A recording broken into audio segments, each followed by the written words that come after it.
Let's go back to coming out as well. You came out on YouTube, didn't you? Yes, I did. Yeah. Nearly 9 years ago now. Wow.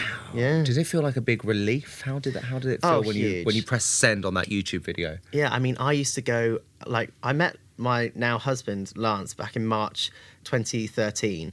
And I remember, like, telling some of my closest friends and my family and, like quite a big group of my closest people knew.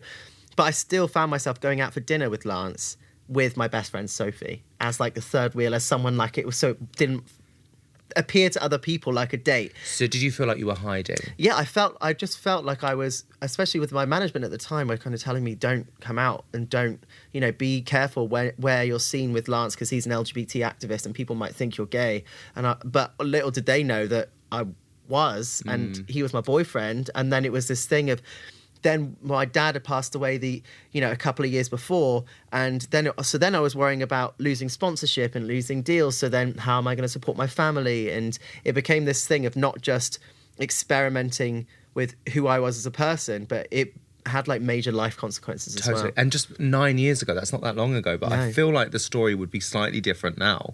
Yeah. Do you feel? I think now there are, well, even just taking the Olympics last year, for example, there were more out LGBT athletes in those Olympics alone than all of the previous combined. Right. So now coming out as an athlete is still super important to, have visible out athletes. Totally. And be a role model. Yeah. But at the same time, it's like back then, there wasn't really anyone that had come out in the sporting field that was still at the top of their game. It was either towards the end of their career or once they'd retired. And I was still very much not even at my peak yet. Like I was still on the up and up. And did you feel like you could lose it all? I mean, I was told I would by management at the time. I was told I was gonna lose my fan base. I was gonna lose sponsorship. People wouldn't want to come and watch me dive. I could be in danger when I travelled to competitions. So it became this like really like, oh my gosh. Right. And it got to a point where I was like, you know what? I kept being asked questions. Do you have a girlfriend? To which I'd say no. I mean, it wasn't lying, but nobody ever really asked me directly if I was gay. But people were digging around. Around the subject, and it just got to a point where I was like, you know what? This stress and this anxiety of being found out and being outed and being caught was got to a point where it was like too much. So I was like, you know what? Then it became the idea of like, what do I do to come out? Do I do a TV show? Do I do an interview with a newspaper? Whatever it is, or do I do what I've done my whole life and just go onto social media, YouTube at the time, and just be like, you know what, here's the situation. I was able to say exactly what I wanted to say, nothing more, nothing less. Nobody had any follow-up questions because they couldn't. Yeah. And I just said exactly what I was ready to say at that time. Just told the truth. Yeah. I was just, it's not a long video. It's like, I don't even think it's like 3 minutes. Yeah. I was just able just to say what I wanted to say. That was that. And I was able to then...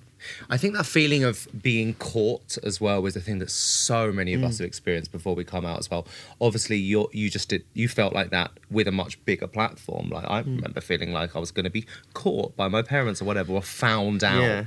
You did it. You were in the public eye at that stage. That's such a... From the age of I first started doing documentaries at the BBC when I was like 9 or 10 years old, like Olympic Dreams, and then I won Young Sports Personality when I was 12, and then by the time I was 13 I qualified for the Olympics. So I was constantly being asked these questions, and it was growing up and going to school alone is challenging, and then to add in all of the pressures of competition and international, and then being put into the public eye, it becomes, and then knowing that you're gay, and then knowing that you're like, and it's just like, oh my gosh. And there wasn't, the funny thing is, like, I hadn't really heard the word gay until I went to secondary school, so I assumed that everybody felt the same with boys, girls. Like I didn't really see what the difference was, and then all of a sudden you hear the word gay being used in a derogatory term when you go to school. I remember it being on the radio as well and stuff. I remember they'd sort of say gay meaning rubbish. Yeah, like don't be gay, or like, oh, that's so gay. Yeah. Don't do that. Yeah, it kind of meant like, oh, that's stupid, or that's rubbish, or that's crap. Yeah, totally. Whereas now it's obviously,